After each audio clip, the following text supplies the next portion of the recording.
और अब खबरों को विस्तार से देखेंगे। प्यारे मियां का नाबालिग बच्चियों से यौन शोषण से जुड़ा मामला, और इसमें है बड़ा अपडेट। बालिका गृह में 5 बच्चियों में से एक बच्ची जिसने जहर खा लिया था, उसकी मौत हो गई है। 2 दिन पहले बच्ची ने जहर खाया था। हालांकि परिजनों का यह कहना है कि उसे जहर दिया गया। इलाज करने की कोशिश की गई। हमीदिया में बच्ची वेंटिलेटर पर भी थी। इलाज के दौरान इस बच्ची की मौत हो गई। परिजनों का यह आरोप है कि बालिका गृह में रहने के दौरान इस बच्ची को जहर दिया गया।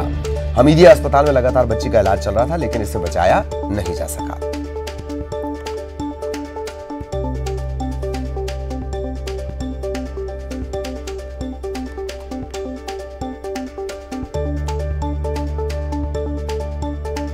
यौन शोषण, नाबालिग बच्चियों से यौन शोषण का पूरा मामला। प्यारे मियां इसमें आरोपी है, गिरफ्तार है। अलग अलग जगहों पर उसके खिलाफ मामले दर्ज कर दिए गए हैं। केस चलना शुरू हो चुका है। और अब इस मामले में जो शुरुआत में मामले सामने आए थे, 5 जो नाबालिग बच्चियां थीं जिन्हें बालिका गृह में रखा गया है, संरक्षण गृह में रखा गया है, इनमें से एक बच्ची ने जहर खा लिया था।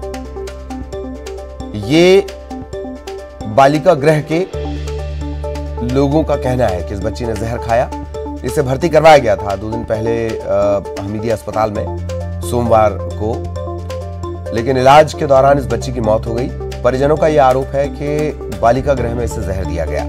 परिजनों ने यह भी कहा कि बार बार उन्होंने बच्ची को वापस लाने की कोशिश की, लेकिन बच्ची को नहीं दिया गया और आखिरकार इस बच्ची ने वहां जहर खा लिया।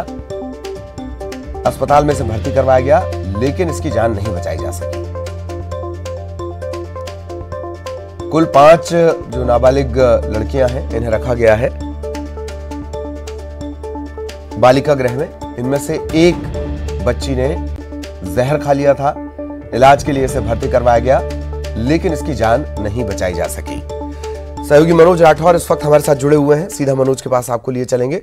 मनोज, जैसे कि सोमवार को ही आपने कहा था कि स्थिति इस बच्ची की बहुत ज्यादा नाजुक है, और एक इशारा आपने दिया था कि इस तरह की स्थितियां बन सकती हैं। आखिरकार वही हुआ जिसका डर था। अब आगे क्या? जी बिल्कुल, न्यूज़ 18 ने इस खबर को प्रमुखता से दिखाया था क्योंकि ये मामला काफ़ी हाई प्रोफाइल था और गंभीर भी था। यही कारण था कि इस पूरे मामले में कलेक्टर ने न्यायिक जांच के आदेश दे दिए थे और कल इस मामले की न्यायिक जांच भी शुरू हो गई थी। लेकिन बच्ची की हालत नाजुक थी और कल हमीदिया अस्पताल प्रबंधन की तरफ से मौत की पुष्टि कर दी गई थी क्योंकि वेंटिलेटर पर बच्ची थी। हालांकि बच्ची के बयान नहीं हो पाए थे, लेकिन परिजनों का जो आरोप था, और न्यूज़ 18 ने भी शुरू दिन से इस बात को बताया था कि प्रताड़ना के आरोप वहां की अधीक्षिका और जिम्मेदार अधिकारी कर्मचारियों पे लग रहे हैं, क्योंकि एक बच्ची शासकीय बाल गृह जो कि सरकार का है वहां पर सुरक्षित मानी जाती है, लेकिन वहां पर नींद की गोलियां, हालांकि एक डिस्पेंसरी भी वहां पे होती है, डॉक्टर्स वहां पे होते हैं इलाज के लिए, लेकिन नींद की गोली बच्ची तक कैसे पहुंची, ये सबसे बड़ी लापरवाही थी। यही कारण था कि न्यूज़ 18 की खबर का बड़ा असर हुआ है और शासन प्रशासन ने इसमें बड़ा एक्शन लेते हुए वहाँ की जो बालिका गृह की जो अधीक्षा थी इक्का, उसको हटाने का काम किया है, क्योंकि उससे जांच भी प्रभावित हो सकती थी। इसके अलावा बाकी अधिकारी कर्मचारियों की फिलहाल जांच चल रही, क्योंकि सबसे बड़ा सवाल यही उठता है कि जब 4 महीने से बच्ची के परिजन उसे ले जाने की बात कह रहे थे, तो उस समय बालिका गृह या फिर दूसरी जांच एजेंसियों के द्वारा क्या कदम उठाए गए, आखिरकार बच्ची के साथ जो घटनाक्रम सामने आया उसमें क्या एक्शन लिया गया, बच्ची के परिजन मिलने जाते थे तो उस समय क्यों आनाकानी कहा सुनी जो स्टाफ है उनके साथ परिवार की होती थी। ये तमाम जो परिस्थितियां निर्मित हुई है, कहीं ना कहीं उसमें लापरवाही रही है। भले ही सुरक्षा के दृष्टिकोण से बच्ची को परिजनों को नहीं सौंपा गया हो, क्योंकि अभी कोर्ट में सुनवाई होनी है और ऐसे में बयान भी दर्ज होनी, लेकिन जो स्थिति बनी उसको क्यों नियंत्रण वहाँ के प्रबंधन ने नहीं किया, कंट्रोल क्यों नहीं किया, ये तमाम तरीके के सवाल वहाँ के प्रबंधन पर उठा था। यही कारण है कि लगातार हमने न्यूज़ 18 ने प्रताड़ना का पूरा मामला शुरू दिन से उठाया, तो यही कारण है कि अब उस अधीक्षक को हटाने का भी काम किया गया है। चलिए, बहुत बहुत शुक्रिया मनोज आपका इस तमाम जानकारी के लिए। सहयोगी मनोज हमारे साथ जुड़े हुए थे। इधर इंदौर के परदेसीपुरा में युवती के अपहरण और गैंगरेप का मामला झूठा निकल गया है। अब इस युवती के खिलाफ पुलिस मामला दर्ज करेगी। पुलिस जांच में मामला झूठा पाया गया। युवती ने यह कहानी क्यों बनाई, इसकी जांच में अब पुलिस जुटी है। कल युवती ने यह कहा कि गैंगरेप की वारदात को उसके साथ अंजाम दिया गया, उसके बाद उसे जख्मी कर चाकुओं से हमला कर रेलवे ट्रैक पर फेंक दिया गया था, अपहरण उसका किया गया था। ये तमाम बातें कल का बयान था। फिर पुलिस ने पड़ताल की, मामला झूठा निकला। अब इस युवती के खिलाफ मामला दर्ज होगा, ये कहना है परदेशीपुरा थाना पुलिस का।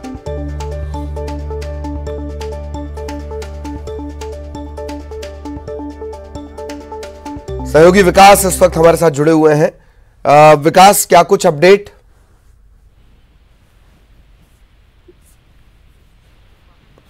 विकास, आप तक मेरी आवाज पहुंच रही है तो बताएं क्या कुछ अपडेट? जी बिल्कुल, जिस प्रकार से कल ही मैंने पूरे मामले का जिक्र किया था कि युवती ने शिकायत की और मामला प्राथमिक दृष्टिकोण में संदिग्ध नजर आ रहा है। हालांकि पुलिस पड़ताल में ये तय हुआ कि युवती ने झूठा एक युवक के खिलाफ शिकायत की थी। पुलिस ने हालांकि तस्दीक इस बात की कर ली, लेकिन अब ये बात की पुष्टि जरूर करना है कि आखिर क्यों युवती ने एक युवक के खिलाफ झूठा मुकदमा दर्ज करवाया। पुलिस सभी बिंदुओं पर पड़ताल कर रही है और तकनीकी साक्ष्य भी जुटाने का प्रयास कर रही है। हालांकि ये तय हो गया कि जिस प्रकार से युवती ने एक आरोप लगाया था कि एक युवक ने अपने साथियों के साथ मिलकर उसके साथ दुराचार किया, पहले अपहरण किया फिर दुराचार किया और रेलवे ट्रैक के पास बोरे में भरकर फेंक दिया। हालांकि पूरी घटना का पटाक्षेप हो चुका है, पूरी घटना प्रथम दृष्टया फर्जी निकली है। बहुत बहुत शुक्रिया विकास आपका इस तमाम जानकारी के लिए। सहयोगी विकास हमारे साथ जुड़े हुए थे।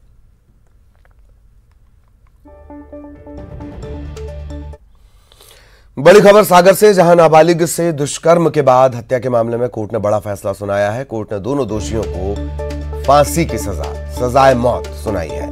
आपको बता दें, बंडा इलाके में नाबालिग की दुष्कर्म के बाद हत्या कर दी गई थी।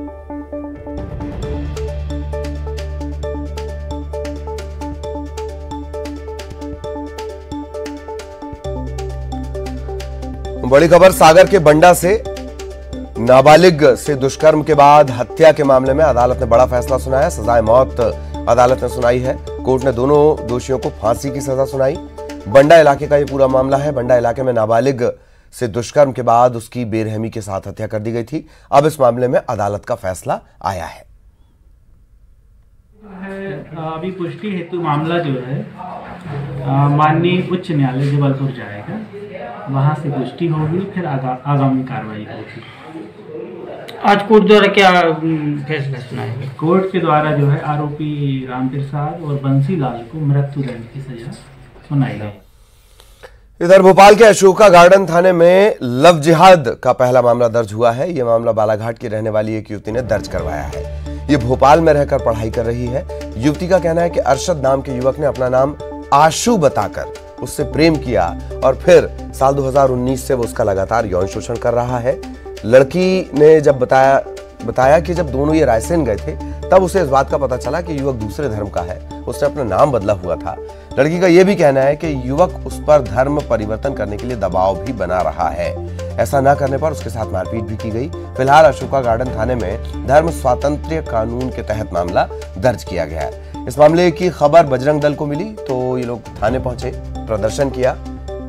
आरोपी युवक गिरफ्तार कर लिया गया है।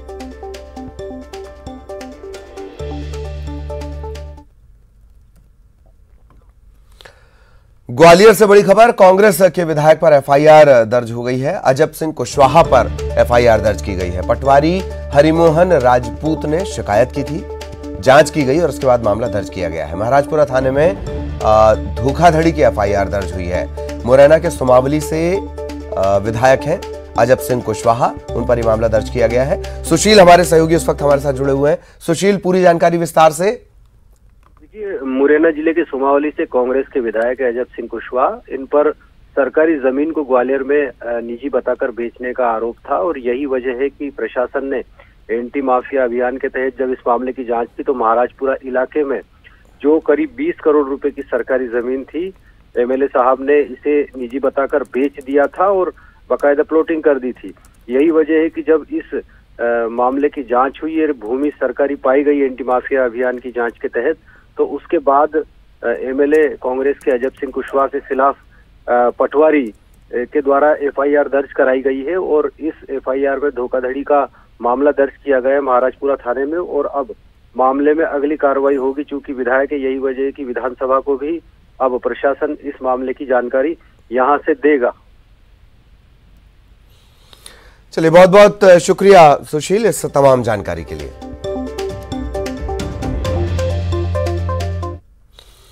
इधर ग्वालियर से ही एक और बड़ी खबर, तांडव के खिलाफ, ये वेब सीरीज है तांडव, इसके खिलाफ एफआईआर दर्ज की गई है। धार्मिक भावनाएं भड़काने का मामला दर्ज किया गया है। डायरेक्टर, प्रोड्यूसर, लेखक, इनके खिलाफ एफआईआर हिंदू महासभा ने दर्ज करवाई है। एक और एफआईआर तांडव वेब सीरीज के खिलाफ।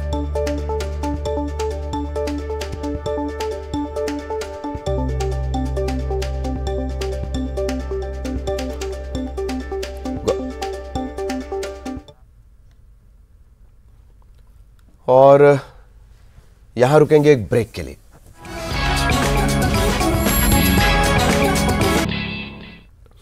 ब्रेक के बाद जबलपुर से बड़ी खबर, शाहपुरा में देर रात गोलियां चली हैं। मामूली विवाद के बाद आरोपियों ने घायल के घर पहुंचकर फायरिंग की है। गोली लगने से प्रदीप सेंगर गंभीर रूप से जख्मी हो गया है। विजय सिंह और उसके बेटे अभिषेक ने गोलियां चलाई हैं। फायर करने के बाद आरोपी मौके से फरार हो गए। आरोपियों ने इससे पहले एक हेड कांस्टेबल के घर में घुसकर मारपीट की थी। प्रभारी टीआई शुक्ला के साथ भी थाने में घुसकर ये बदसलूकी कर चुके हैं। घायल को इलाज के लिए निजी अस्पताल में भर्ती करवाया गया है और फरार जो शातिर आदतन अपराधी हैं बाप बेटे, इनकी तलाश में पुलिस जुटी हुई है। बड़ी खबर जबलपुर से।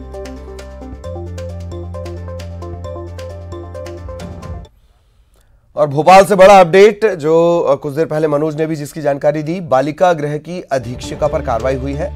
अंतोनिया कुजूर एक्का, इसे हटा दिया गया है। एक्का पर प्रताड़ना देने का आरोप लगा था। प्यारे मियां के यौन शोषण से जुड़ा ये पूरा मामला है, नाबालिग बच्चियों के यौन शोषण से, जिसमें प्यारे मियां प्रमुख आरोपी है। और न्यूज 18 ने प्रमुखता से एक खबर दिखाई थी। 3 दिन पहले इस बच्चे ने नींद की गोलियां खा ली थी। इलाज के दौरान इसकी मौत हो गई हमीदिया अस्पताल में। अब इस मामले में जो अधीक्षिका है उसे हटा दिया गया है ताकि जांच प्रभावित ना हो।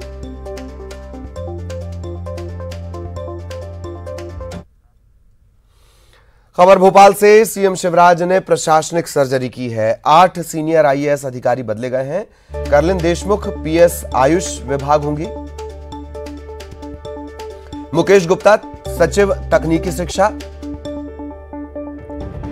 आयुक्त तकनीकी शिक्षा का अतिरिक्त प्रभार भी उनके पास होगा, गुप्ता के पास। संदीप यादव उज्जैन संभाग के कमिश्नर होंगे। एम.के. अग्रवाल सचिव पिछड़ा वर्ग और अल्पसंख्यक कल्याण। नरेश पाल आयुक्त सहकारी संस्थाएं। लोकेश कुमार जाटव आयुक्त कोष एवं लेखा। प्रियंका दास एमडी कृषि विपणन बोर्ड। धनराजू एस संचालक राज्य शिक्षा केंद्र बनाए गए हैं। 8 सीनियर आईएएस अधिकारियों की जिम्मेदारी बदली गई।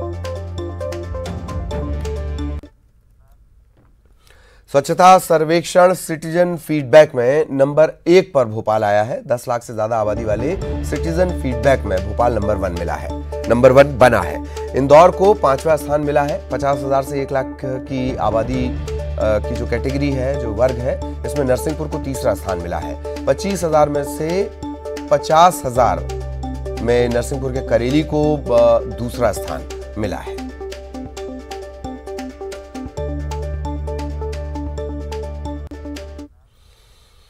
प्रदेश में जमीन के सीमांकन के लिए सरकार सैटेलाइट की मदद लेगी। प्रदेश के राजस्व मंत्री गोविंद सिंह राजपूत ने बयान दिया है कि प्रदेश में टावर लगाकर जमीनों का सीमांकन होगा। फसल खड़ी होने के समय भी जमीन का आसानी से सीमांकन किया जा सकेगा। आंध्र प्रदेश के बाद सैटेलाइट से सीमांकन करने वाला मध्य प्रदेश 2रा राज्य होगा। प्रदेश सरकार जमीन बंटवारा प्रक्रिया को आसान बनाने की तैयारी में जुटी हुई है।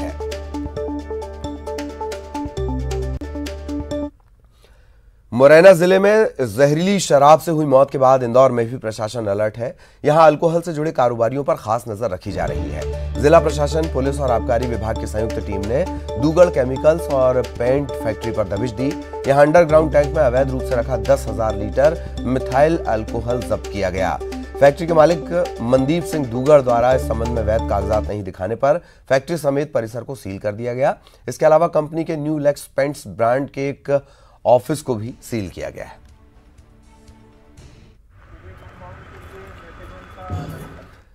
खंडवा के पर्यटन स्थल हनुवंतिया में दर्दनाक हादसा हो गया। पैराग्लाइडिंग के दौरान मशीन टूटकर गिर गई। इसके बाद पैराग्लाइडर 250 मीटर की ऊंचाई से नीचे गिर गया। इस हादसे में 2 लोगों की मौत हो गई। मामले की गंभीरता को देखते हुए जिला प्रशासन ने मजिस्ट्रियल जांच के आदेश दिए। इधर सीएम शिवराज ने इस घटना पर दुख जताया है।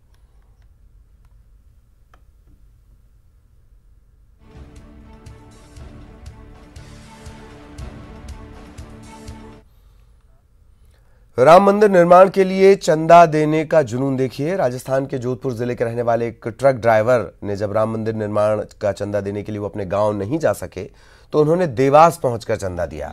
पेशे से truck driver Baburam Bishnoi truck लेकर पीथमपुर पहुंचे। यहां से वो ऑटो लेकर देवास गए और आरएसएस के कार्यकर्ता से संपर्क किया और फिर राम मंदिर निर्माण के लिए 11,000 रुपए की राशि दान की। दरअसल बाबूराम के गांव में राम मंदिर निर्माण के लिए चंदा इकट्ठा किया जा रहा था। उन्हें गांव नहीं जा पाने का मलाल था। इसी के चलते उन्होंने उसी दिन देवास में दान दिया। चंदा देने के बाद बाबूराम की खुशी की सीमा नहीं थी। हमारे गांव में कल मीटिंग है, राम मंदिर निर्माण के लिए चंदा के लिए मीटिंग है, इसलिए हम ट्रक ड्राइवर है गांव में पहुंच नहीं पाते, इसीलिए हम पीथमपुर गए। वहाँ ऑफिस कोई मिले नहीं, तब रिवर्स में आए, बाईपास में खड़ी करके रिक्शा लेके इधर आ गए। 11,000 का हमने चंदा दिया है, तय दिल से खुश से दिया है, कोई टेंशन नहीं है। मैं गाड़ी का ड्राइवर हूँ, ट्रक ड्राइवर हूँ। और मेरे पास भैया लक्की मकर जी का फ़ोन आया आप सब लोगों के माध्यम से। मेरे पास बजरंग पूरे बस्ती में अभी राम मंदिर निर्माण समर्पण निधि उगाने का दायित्व मुझे मिला है। इन सब भाई लोगों का फ़ोन आया है कि वो राजस्थान से आए हैं जो कि यहाँ पे कुछ राम मंदिर निर्माण के लिए कुछ राशि देना चाहते हैं। इन्होंने शायद पीथमपुर में भी प्रयास किए, बाकी इनको वहाँ पे कोई ऑफिस ऐसा मिला नहीं, कोई बंदा मिला नहीं कि जिसको समर्पण राशि दें। आज इनके माध्यम से मुझे 11,000 रुपये राम मंदिर निर्माण के लिए राशि प्राप्त हुई है और मैं सभी लोगों से आह्वान करूँगा कि ऐसे बढ़ चढ़। अयोध्या में बनने वाले भव्य राम मंदिर को लेकर देश भर में खुशी का माहौल है। इंदौर में भी राम मंदिर निर्माण की खुशी में महिलाओं ने खजराना गणेश मंदिर परिसर में विराट रंगोली बनाकर चारों तरफ दिए जलाए। इस मौके पर पूर्व महापौर मालिनी गौड़ समेत बड़ी संख्या में महिलाएं मौजूद रहीं।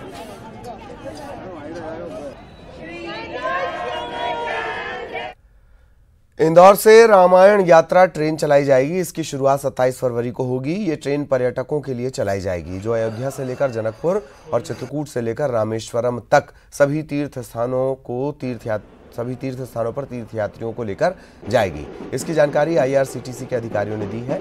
एमपी के कई स्टेशन से नमामि गंगे ट्रेन गुजरेगी। सिवनी में कांग्रेस विधायक अर्जुन सिंह का सब्जी बेचते हुए वीडियो वायरल हुआ है। बताया जा रहा है कि बरघाट से कांग्रेस के विधायक अर्जुन सिंह सब्जी बाजार गए थे।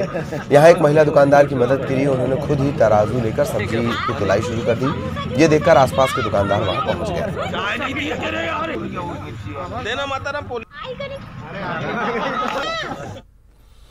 और इसी के साथ इस बुलेटिन में इतना ही। नमस्कार।